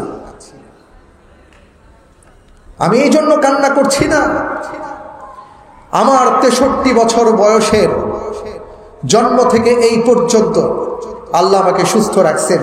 শুধু 6 দিন অসুস্থ ছিলাম, ওই 6 দিন আমি আইসিইউতে ছিলাম, আইসিইউর বিল হয়েছে 6 লক্ষ রুপি। যদি 6 দিন আইসিইউতে থেকে কৃত্রিমভাবে শ্বাস প্রশ্বাস নেওয়ার কারণে আমার 6 লক্ষ রুপি বিল দিতে হয়, তাহলে 63 বছরের বাকি জীবনের বিল আল্লাহ রাব্বুল আলামিনের কাছে আমার কত রুপি হওয়া উচিত ছিল। আমি তো এইটার জন্য 1 ওয়াক্ত নামাজও পড়ি নাই, একটা সেজদা আমি আমার রবকে দিতে পারি নাই, আমি আমার সেই মালিকের কিভাবে প্রশংসা করব? এই জন্য আমি কাঁদছি। ভাইরা আমার, অনুভব করতে হবে আল্লাহ রাব্বুল আলামিন আপনাকে ভালো রেখেছেন। আশেপাশে তাকান, করোনার সময় দেখেছেন মানুষের কি কষ্ট, জীবন বাঁচানোর জন্য মানুষ কি করেছেন, সেই আল্লাহ আপনাকে ভালো রাখছেন। আপনি কি আলহামদুলিল্লাহ বলতে পারছেন? কত রাস্তায় কত মানুষ পড়ে আছেন, তাদের তুলনায় আল্লাহ আপনাকে ভালো রাখছেন। একবারও কি জবান থেকে আসছে আলহামদুলিল্লাহ? এটা কি আপনি বলতে পারছেন? আল্লাহ রাব্বুল আলামিন বলেছেন, বান্দা আলহামিদুন, তুমি যেই অবস্থায় থাকো আমি আল্লাহর প্রশংসা করো, তাহলে তুমি আমার প্রিয় বান্দায় পরিণত হবা। জোরে বলেন সুবহানাল্লাহ। এই জন্য ভাইয়েরা আমার, সুখে থাকেন দুঃখে থাকেন, যে কোনো অবস্থায় থাকেন না কেন, কার প্রশংসা করবেন? আর যদি কখনো কোনো ভালো সংবাদ আসে, কার প্রশংসা করবেন? সবার আগে আল্লাহর প্রশংসা করবেন। মনে রাখবেন, আল্লাহ রাব্বুল আলামিন চেয়েছেন বলেই আপনার তকদিরে রেখেছেন বলেই আপনি কিছু একটা করতে পেরেছেন, কিছু একটা পেয়েছেন। যদি আপনার তকদিরে না থাকতো পশ্চিমকালেও আপনি সেটা পেতেন না। সুতরাং আল্লাহ রাব্বুল আলামিনকে ভুলে যাবেন না। আমাদের অনেক ভাই বোনেরা আছেন টাকা পয়সা পেলে আল্লাহকে ভুলে যায়, আছে না নাই? তখন অন্যদিকে মন ধাবিত হয়, তখন নাচ দেখতে মনে চায়, গান শুনতে মনে চায়, ওইটা করতে মনে চায়। তখন মনে করে দূর মাহফিলের দরকার নাই, এই স্টেজে নাচের ব্যবস্থা হলে আমি আসছি, আনলে নাই। আল্লাহ মাফ করুন। সবসময় আল্লাহকে স্মরণে রাখবেন। আল্লাহ রাব্বুল আলামিন আপনাকে এত নিয়ামত দিয়েছেন, ওয়া ইন তাউদ্দু নি'মাতাল্লাহি লা তুহসুহা। আল্লাহ রাব্বুল আলামিন বলেছেন, বান্দারে আমি তোমাকে এত নিয়ামত দিয়েছি, এই নিয়ামত তুমি গণনা করে শেষ করতে পারবা না। জোরে বলেন সুবহানাল্লাহ। সুতরাং সর্বাবস্থায় আমরা আল্লাহ রাব্বুল আলামিনের প্রশংসা করব। রাজি আছি তো ইনশাআল্লাহ? এরপরে আল্লাহ সুবহানাহু ওয়া তাআলা বলেছেন আস-সাইহুন। আস-সাইহুনের অর্থ হলো দুইটা, একটা হলো সিয়াম পালন করা, রোজা রাখা, আরেকটা হলো ধৈর্য ধারণ করা। প্রত্যেক নবী রাসূলগণ ধৈর্যের পরীক্ষা দিয়েছেন। রাসূল সাল্লাল্লাহু আলাইহি ওয়াসাল্লাম বলেছেন, আশাদ্দুল বালাই আলাল আম্বিয়া সুম্মাল আমসাল সুম্মাল আমসাল। পৃথিবীতে সবচেয়ে বেশি পরীক্ষার সম্মুখীন হয়েছেন নবী রাসূলগণ, কারণ আল্লাহ রাব্বুল আলামিনের সবচেয়ে প্রিয় বান্দা ছিলেন তারা। ঠিক কিনা বলেন? পৃথিবীতে আল্লাহর সবচেয়ে প্রিয় বান্দা কারা? হ্যাঁ, নবী রাসূলগণ। এতে কোনো সন্দেহ আছে? কোনো সন্দেহ নাই। এই জন্য তাদের পরীক্ষাগুলো বেশি হয়েছে, তারা সবচেয়ে বেশি পরীক্ষা দিয়েছেন। এবং এই পরীক্ষার দিকে যদি আপনারা তাকান, আপনারা কল্পনাও করতে পারবেন না কি ধরনের পরীক্ষা তারা দিয়েছেন। কে আসছেন? হ্যাঁ জি বলেন, কিছু বললে বলেন। আমাদের আজকে মাহফিলের প্রধান অতিথি জনাব শরীফুল ইসলাম ভাইয়া কিছুক্ষণের মধ্যে আলোচনা করবেন। আমি সংক্ষিপ্ত করে দিচ্ছি, শেষ করে দিচ্ছি। যেই কথা বলছিলাম যে আমাদের ধৈর্য ধারণ করতে হবে। আপনি যদি আল্লাহর প্রিয় বান্দা হতে চান তাহলে আপনার পরীক্ষার সম্মুখীন হতে হবে, আর এই পরীক্ষাটা হলো ধৈর্যের পরীক্ষা। আপনি যদি কোরআন খুলেন দেখবেন প্রত্যেক নবী রাসূলগণ কিভাবে ধৈর্যের পরীক্ষা দিয়েছেন। হযরত ইব্রাহিম আলাইহিস সালাতু ওয়াস সালামকে ধৈর্যের পরীক্ষা দিতে হয়েছে, এমন কঠিন পরীক্ষা যে হযরত ইব্রাহিম আলাইহিস সালাতু ওয়াস সালামকে আগুনে নিক্ষেপ করা হচ্ছে, ওই মুহূর্তে পর্যন্ত জিজ্ঞেস করা হয়েছে, ইব্রাহিম আপনি যদি বলেন, জিবরাইল আলাইহিস সালাতু ওয়াস সালাম এসে বলছেন, আপনি যদি বলেন তাহলে আমি এই আগুনকে এমনভাবে ধাক্কা দিব, এই আগুনের ধাক্কায় সবাইকে পুড়িয়ে দেব, আপনাকে রক্ষা করব। তিনি বলেছেন, আমার রব দেখছেন, আমার রবের জন্যই আমি আজকে এখানে। যদি আমার মালিক মনে করেন ইব্রাহিম আগুনে থাকলে ভালো হবে, এতেই আমার কল্যাণ, আমার আল্লাহ যা চাইবেন তাই হবে, আমি ধৈর্য ধারণ করব। সুবহানাল্লাহ। সেই ইব্রাহিম আলাইহিস সালাতু ওয়াস সালাম 86 বছর ভাই দোয়া করেছেন আল্লাহ তাআলার কাছে, রব্বি হাবলি মিনাস সালিহিন, ও আমার রব, ও আমার মালিক, আমাকে সালেহ সন্তান দেন, আপনি নেক সন্তান দান করেন। 86 বছর বয়সে যখন তাকে সন্তান দেওয়া হলো, সেই সন্তানের ব্যাপারে আদেশ করা হলো, রেখে আসেন মক্কাতে। আপনি আমি পারবো? কেমন ধৈর্যের পরীক্ষা দিয়েছেন। এই সন্তান যখন একটু বড় হয়েছে, এবার আল্লাহর পক্ষ থেকে হুকুম আসলো, এই সন্তানকে জবাই করতে হবে, আল্লাহর জন্য কোরবানি করতে হবে। তিনি হুকুম পালন করেছেন। আল্লাহ তাআলা বলেছেন, ওয়ানাদাইনাহু আইয়া ইব্রাহিম কদ সাদ্দাকতার রুইয়া ইন্না কাযালিকা নাজজিল মুহসিনিন ইন্না হাযা লাহুয়াল বালাউল মুবিন ওয়া ফাদাইনাহু বিযিবহিন আযীম। হে ইব্রাহিম, তুমি তোমার স্বপ্নকে সত্যে পরিণত করেছো, তুমি পরীক্ষায় পাশ করেছো, এটা তোমার জন্য বিশাল একটা পরীক্ষা ছিল, এই পরীক্ষায় তুমি পাশ। আল্লাহর প্রিয় বান্দা হতে চাইলে পরীক্ষা দিতে হবে ভাই। অনেক সময় আমাদের জীবনে, আমাদের সংসারে অনেক ক্ষেত্রে বিপদ আসে, আপদ আসে, বালা আসে, মুসিবত আসে, তখন আমরা বলি আল্লাহ আমারে ছাড়া কেউ দেখে না, আল্লাহ আমাকে ছাড়া আর কাউকে দেখেন নাই। এগুলো বলা যাবে না, বরং বলতে হবে আলহামদুলিল্লাহ, আমার মালিক যদি চান আমাকে পরীক্ষা করতে, আমি আমার মালিকের কাছে এই দোয়া করব, আমি যেন পরীক্ষায় পাশ করতে পারি। আমরা কি সবাই বুঝতে পেরেছি ভাইয়েরা আমার? জীবনে পরীক্ষা আসবে, পরীক্ষা ছাড়া কোনো দিন সফল হওয়া যায় না। নর্মাল পরীক্ষাতে আমরা দেখি এক ক্লাস থেকে আরেক ক্লাসে উঠতে গেলে যেমন পরীক্ষা দিতে হয়, আপনার ইন্টারভিউ বোর্ডে বসে যেমন পরীক্ষার মাধ্যমে আপনার প্রমোশন হয়, তাহলে আল্লাহ রব্বুল আলামিনের কাছে যদি আপনার প্রমোশন করতে হয় তাহলে আপনাকে পরীক্ষা দিতে হবে। আল্লাহ সুবহানাহু ওয়া তাআলা বলেছেন, এই পরীক্ষার মধ্যে যে সকল বান্দারা পাশ করবে তারা হবে আস-সাইহুন, তারাই আমার প্রিয় বান্দা। আল্লাহ তাআলা আমাদের সবাইকে সেই তৌফিক দান করুন, আমিন। আজকে এই 4টা কথা বললাম, তওবাকারী, আল্লাহর প্রতি ইবাদত গুজার এবং সর্বক্ষেত্রে আল্লাহর প্রশংসাকারী, আর সেই সাথে পরীক্ষা যদি আসে ধৈর্য ধারণকারী। আমরা এই 4টে গুণে গুণান্বিত হওয়ার চেষ্টা করব। আল্লাহ তাআলা আমাদের সবাইকে তৌফিক দান করুন, আমিন। সুবহানাকাল্লাহুম্মা ওয়া বিহামদিক, আশহাদু আল্লা ইলাহা